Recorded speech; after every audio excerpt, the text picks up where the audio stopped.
What's good, YouTube? It's your boy Cardiac King. We're back here with a quick video. Hold on. It's been a minute since I've hopped on the mic for a quick video. If you're wondering, no, I don't play games while recording this.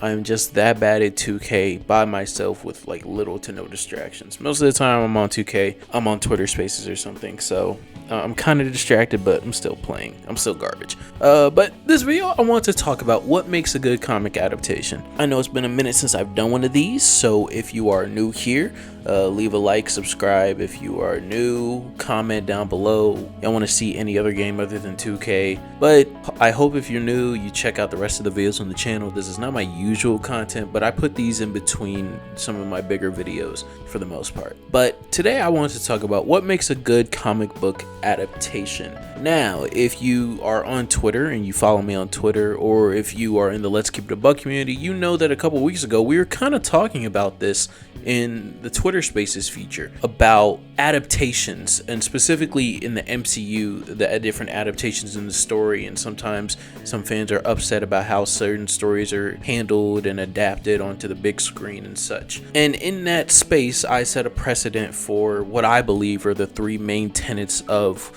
what makes a good adaptation of an already existing story. I want to preface this by saying manga are also comic books, so I'm going to include that, as well as a majority of my channel is anime, manga related, in addition to American comic books, Marvel, DC type content. So manga will also be included into this. But getting on with the main topic, the three core tenets of adapting a story to me are establishing, evaluating, and elevating. Granted, I don't really have a background in like film or anything. I'm a regular high school student. I've watched probably too much film YouTube, but when it comes to like actually being in film classes myself, or actually like studying film, like when it comes to Broadway or even just writing, most of my knowledge comes from secondhand experience from other people on the internet. So take this all with a grain of salt. But starting with establishing, by establishing, I mean establishing the core tenets of the story. Of course, every story, every fictional world, every work of fiction includes some sort of world building, and even non-fictional stories still have a element of world building in regards to the setting that we're taking place in. But when it comes to establishing the core tenets, I basically mean like make sure that you're taking the adequate amount of time out to introduce newcomers to this franchise, to this series, to the same world that's in the original source material, the same characters that's in the original source material, with, of course, if you need to make some changes, make those changes to the details, but make sure that it all comes out to the same themes and the same purpose of the story that you're adapting. Other than that, you might as well just write a completely different story, because at that point you're not adapting the core things that make that story what it is. There are multiple examples of this being done bad in fiction. When it comes to something like the Percy Jackson movies, they're heavily criticized for not only within the movie not giving us enough time within the world itself of the intertwinement between a 2012 world and a world in which mythical creatures, mythical gods exist in, but also just not even truly adapting the same personalities, the same themes, the same core things that make the characters in the original novels themselves. But the next core tenet of consider important to an adaptation is evaluation. Evaluating the aspects of the source material that can and should be adapted, because at the end of the day, we can all agree that like books aren't the same as movies. They're two different mediums for a reason, that require two different skill sets to be able to produce in those different fields. So because of that, and because most of the time these books or these comic books or these visual novels are being adapted into film or into a visual medium, most of these books as a result are coming from niche audiences. You can look at something like The Hobbit, for example, which granted was one of the oldest and more relatively famous series in literature, but even still, when the movies came out, or The Lord of the Rings, it was exposed to a much broader audience, a more mainstream audience, and honestly a dumber audience, because you just have a more broad spectrum that you're displaying to people who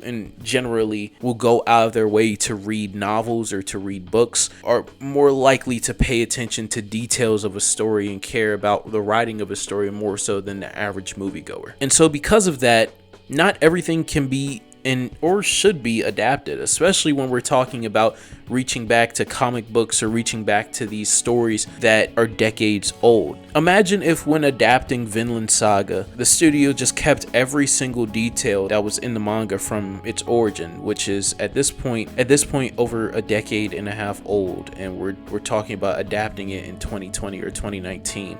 Or even going into actual literature, adapting stories that took place in a different period of time, where there might be some things in that comic book or in that novel that just aren't acceptable today, and because of that, yeah, it should be adapted differently for a broader audience and for a more developed world, because at the end of the day, like I said, it's a different medium that not only requires different things, but also you're adapting things from different points of time. You can't adapt 1965 Captain America the same way that you would adapt something that came out in 2010. You can't do that. But the last core tenet that I think is very important to adaptations when it comes to comic books is elevating the source material, especially in works of animation. I believe that there's just a higher ceiling on works of animation rather than live action, and especially rather than literature. Not only are you able to go beyond the physical limitations of the real world, but truly anything that you can put on a pen and paper or in color, you can display in animation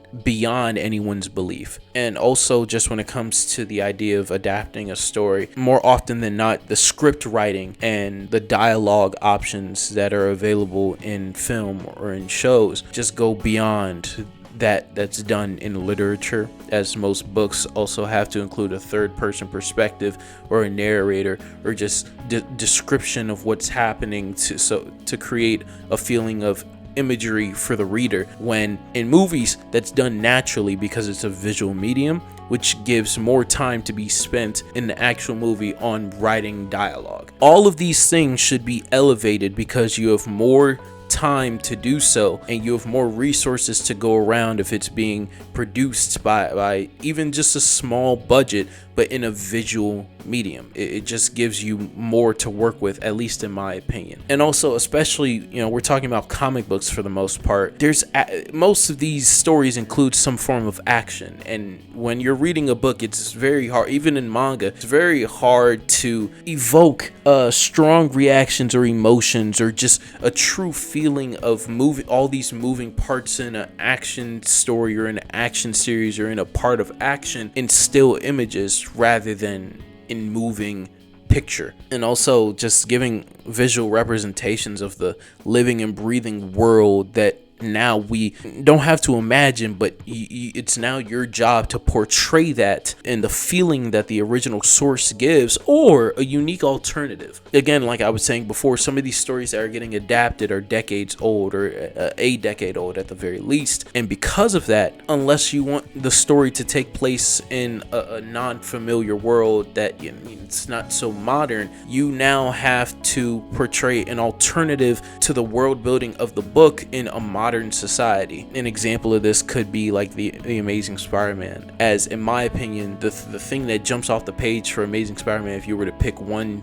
thing, is that I believe that that's the most realistic Spider-Man. Like if Peter Parker were in the real world, that's most likely how he'd act. That's most likely how he'd be. If he wasn't this Excelsior person and, fell victim to things like revenge even from the very start and not just in a specific side story or whatever, Amazing Spider-Man would be the representation of Peter Parker in a modern teenager's body. So those are the three core things I think go into comic book adaptations and really just all media adaptations, as I think it could be reapplied to different forms, even going from a film adaptation or a show adaptation to a book. But of course, I think that those three things are pretty consistent when it comes to adaptations, and I think you can find them consistent in bad and mid and good adaptations. As I even think a show that's being adapted into a movie, such as Avatar: The Last Airbender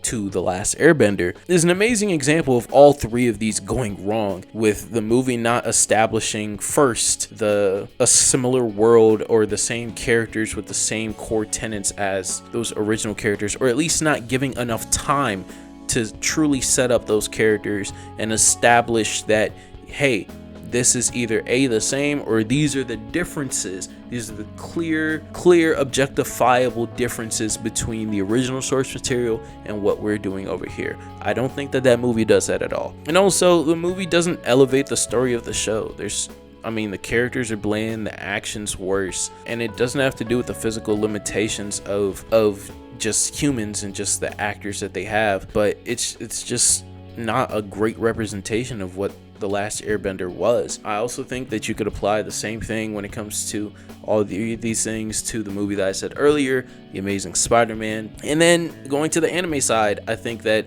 something that would be a good adaptation based off of all three of these tenets is Jujutsu Kaisen, as I think it does, like most anime, it does an amazing job, or at least a serviceable job, of being set in the same world, establishing things that, newcomers don't know, with minimal changes and details to the themes and the purpose of the story overall, but also still making some changes, like the beginning of Jujutsu Kaisen, which the anime starts on chapter 2. Like that's the beginning. Yuji's grandfather being more important than what he was in the manga. That's just not the case. There's more time spent on action sequences and scenes in the anime, but I think that it all makes for a good adaptation, as it balances out with the elevation of the fight scenes, the animation just adding to the character designs and the different powers and abilities, and also the world building that takes place within the anime. I think is good enough, and the transition and the pacing of the anime, I think, is just better than the beginning parts of the manga,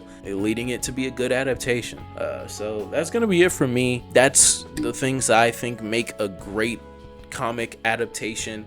If you have any opinions on the matter, leave it in the comment below, and I'll see you guys next time. Hope you have a good day, and peace.